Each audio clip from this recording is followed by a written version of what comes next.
Assalamualaikum warahmatullahi wabarakatuh. Ketemu lagi dengan saya, Firda Rahima. Di sini saya akan menjelaskan mengenai tentang Badan Standarisasi Dunia. SO adalah badan pengatur standar internasional yang terdiri dari perwakilan badan standarisasi nasional masing-masing negara untuk mengukur kualitas organisasi. Kepanjangan ISO sendiri adalah The International Organization for Standardization, atau sebuah organisasi yang menetapkan standar internasional di bidang industrial dan komersial dunia. Nah, tujuan standarisasi ini adalah bertujuan agar komunikasi berjalan dengan lancar. Jika di bawah standar, komunikasi akan terganggu, dan juga agar komunikasi tidak terjadi masalah pada saat komunikasi berlangsung, serta kemudahan dalam troubleshoot atau mencari masalah. Standarisasi juga memiliki organisasi, yaitu yang satu, ITU adalah sebuah organisasi internasional yang didirikan untuk membakukan dan meregulasi radio internasional dan telekomunikasi. Tujuan utamanya meliputi standarisasi, penglokasian spektrum radio, dan mengorganisasikan perjanjian rangkaian interkoneksi antara negara-negara berbeda untuk memungkinkan panggilan telepon internasional.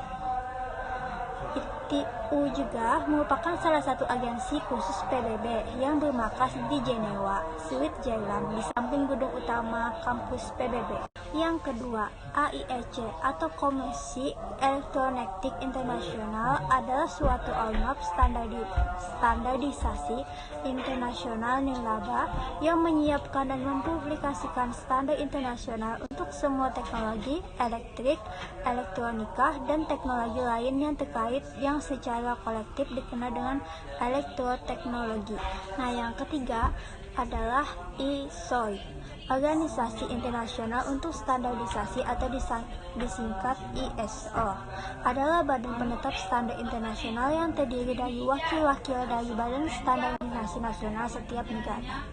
Dikarenakan singkatan dari masing-masing bahasa berbeda, maka para pendirinya menggunakan singkatan ISO yang berarti sama. Keempat, IEEE, referensi tanpa nama harus memiliki isi IEEE, adalah organisasi internasional beranggotakan para insinyur dengan tujuan untuk pengembangan teknologi untuk meningkatkan harkat kemanusiaan. Yang kelima, ANSI adalah sebuah lembaga nirlaba swasta yang mengawasi perkembangan standar konsensus sukarela untuk produk, jasa, proses, sistem, dan personel di Amerika Serikat. Yang keenam, ARPANET merupakan standar High-Speed Local Area Network atau LAN yang disesuaikan untuk aplikasi kontrol real-time antara industri di Amerika Serikat.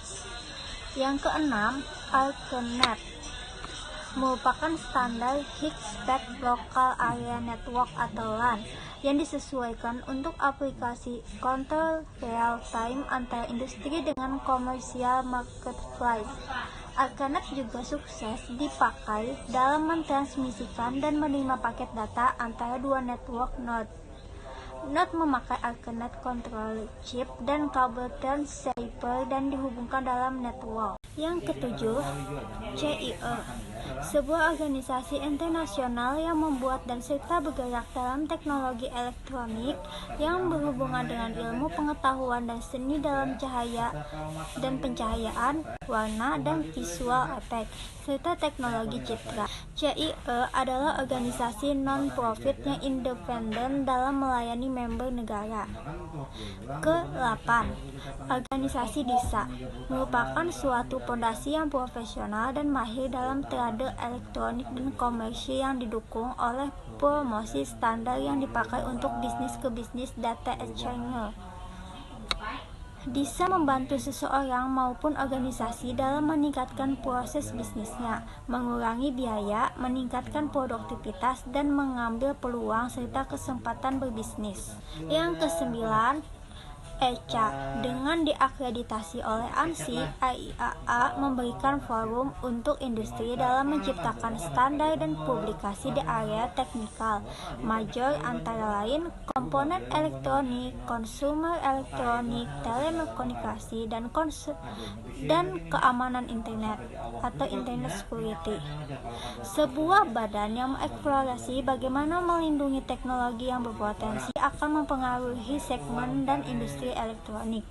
Yang ke-10, EIA, organisasi yang membuat standar serta menyuplai komponen perangkat elektronik maupun mekanik, konektor kabel, komponen array dan assembly, serta material dan perangkat pendukung. Yang ke-11, ECMA.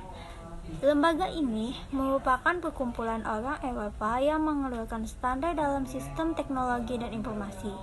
ECMA Internasional adalah lembaga yang mengeluarkan standarisasi dalam ECMAScript, sebuah standar yang mengelola JavaScript. Yang ke-12, ETSI adalah organisasi yang menciptakan standar untuk informasi dan teknologi komunikasi termasuk mobil, radio, broadcast, internet, dan beberapa area lainnya. ETSI diakui oleh Official Standard Organisasi Eropa oleh European Commission atau ECE dengan meningkatkan nilai guna akses dalam pasangan Eropa. Yang 13, FCC adalah organisasi yang bergerak di bidang pertelekomunikasian. Organisasi ini yang mengatur segala jenis komunikasi baik yang keluar ataupun ke dalam negara Amerika Serikat. FCC dan organisasi sejenis adalah organisasi yang bertugas sekaligus yang berhak untuk membuat berbagai aturan yang menyangkut mengenai apa saja yang boleh dan tidak boleh dilakukan oleh seorang user dalam hal penggunaan wireless, khususnya yang menyangkut penggunaan frekuensi radio untuk melakukan transmisi. Yang ke-14, EIETF merupakan sebuah organisasi yang menjaring banyak pihak, baik itu individual atau organisasional, yang tertarik dalam pengembangan jaringan komputer dan internet. Yang ke-15, organisasi INGIS fokus dalam menciptakan standar yang bernaung dalam informasi dan komunikasi teknologi atau ICT, meliputi media penyimpanan, processing, transfer, display, manajemen, organisasi, dan penyampaian kembali informasi. Yang ke-16, organisasi ITI, sebuah organisasi Amerika yang mempunyai komitmen dalam meningkatkan kualitas kehidupan Amerika yang antara lain yaitu memberikan kesabaran dengan akses untuk hidup dalam menghemat kesehatan teknologi informasi, membantu melindungi informasi personal, memberi wewenang keluarga dan bisnis untuk menghemat biaya energi, meningkatkan akses untuk penyediaan kecepatan broadband yang tinggi, serta kehidupan sosial dan teknologi lainnya. Ke-17, TIA adalah suatu organisasi terpisah yang diakui oleh ANSI dan bekerja sama dengan Asosiasi Industri Elektronika atau EIA. Dia dikenal terbaik untuk mengembangkan standar pemasangan kabel menggunakan desain dan instalasi sistem pemasangan kabel yang terkoordinasi, sehingga mampu untuk mendukung suatu cakupan aplikasi yang luas dan memenuhi kebutuhan kecepatan yang tinggi pada masa kini dan mendatang. Yang terakhir, CHAdeMO bertanggung jawab untuk standarisasi Eropa di bidang teknik listrik bersama dengan ETSI dan CHAdeMO. Ia membentuk sistem Eropa untuk standarisasi teknis. Standar yang diselaraskan oleh badan-badan ini secara teratur diadopsi di banyak negara di luar Eropa yang mengikuti standar teknis Eropa. Nah, di sini saya akan menjelaskan 7 buah layer OSI, fungsi utama lapisan-lapisan layernya, dan contoh protokolnya. Yang pertama, layer fisikal adalah layer yang paling sederhana berkaitan dengan elektrikal dan optikal. Koneksi antar peralatan. Data biner dikodekan dalam bentuk yang dapat ditransmisi melalui media jaringan, sebagai contoh kabel, transceiver, dan konektor yang berkaitan dengan layer fisikal. Fungsi physical layer ini adalah bertanggung jawab atas proses data menjadi bit dan mentransfernya melalui media seperti kabel dan menjaga koneksi fisik antar sistem. Contohnya reflector, multiplexer, hubs, TDR, oscilloscope, dan amplifier. Kedua, layer data link. Layer ini menyediakan transfer data yang lebih nyata sebagai penghubung antara media network dan layer protokol yang lebih high level. Fungsi layer ini mengkomunikasikan bit ke bites dan bit ke frame, menerima perangkat media berupa MAC addressing. Contohnya bit ke switch, ISDN router, intelligent hub, NIC, advanced cable tester. Yang ketiga, layer network. Layer network menyediakan fungsi routing sehingga paket dapat dikirim keluar dari segmen network lokal ke suatu tujuan yang berada pada suatu network lain. Layer network ini berfungsi membagi aliran data biner ke paket diskrit dengan panjang tertentu. Contohnya router, frame relay device, ATM switch, dan advanced cable tester. Yang keempat, layer transport. Layer transport adalah pusat dari mode OSI. Layer ini menyediakan transfer yang reliable dan transparan antara kedua titik akhir. Layer ini juga menyediakan multiplexing, kendali aliran, dan pemeriksaan error serta memperbaikinya. Berfungsi menyediakan layanan transportasi data ujung ke ujung. Contohnya gateway, advanced cable tester, dan router. Kelima, layer session.